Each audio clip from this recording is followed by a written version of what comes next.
അസ്സലാമു അലൈക്കും വറഹ്മത്തുള്ളാഹി വബറകാതുഹു. ബിസ്മില്ലാ അൽഹംദുലില്ലാ.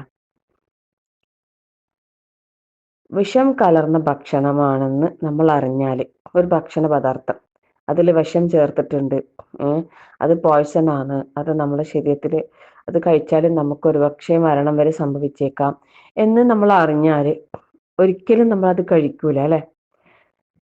കഴിക്കൂലല്ലോ? ഇല്ല. എന്നാ പറയുന്ന പാപം ചെയ്യുന്നത്, തെറ്റുകൾ ചെയ്യുന്നത്, അത് വിഷം കുടിക്കുന്നതിന് തുല്യമാണെന്ന് പറയുന്നു. അല്ലാഹു അക്ബർ. പക്ഷേ നമ്മൾ തെറ്റാണെന്ന് അറിഞ്ഞിട്ടും വീണ്ടും വീണ്ടും പലതരം തെറ്റുകൾ ചെയ്തുകൊണ്ടിരിക്കുകയാണ് അല്ലേ? വിഷം ഇപ്പോൾ അകത്ത് ചെന്നാൽ അതിന് മറുമരുന്നുണ്ട്, ചില സമയത്ത് അത് ഫലിക്കും. പക്ഷേ പാപം എന്ന വിഷം അത് നമ്മളിൽ വന്നു പോയിട്ടുണ്ടെങ്കിൽ അതിനുള്ള ചികിത്സയും മറുമരുന്നും അത് പശ്ചാത്താപമാകുന്നു.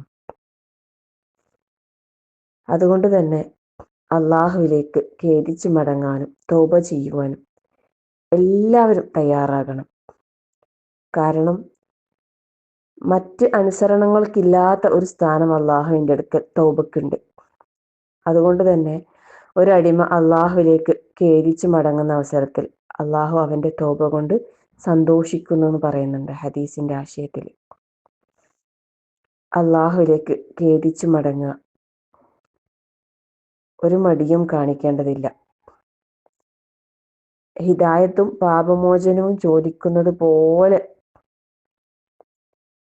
അള്ളാഹുവിനോട് നമ്മുടെ പാപങ്ങൾക്കുള്ള പശ്ചാത്താപവും അള്ളാഹുവിനോട് ചോദിച്ചുകൊണ്ടേയിരിക്കുക.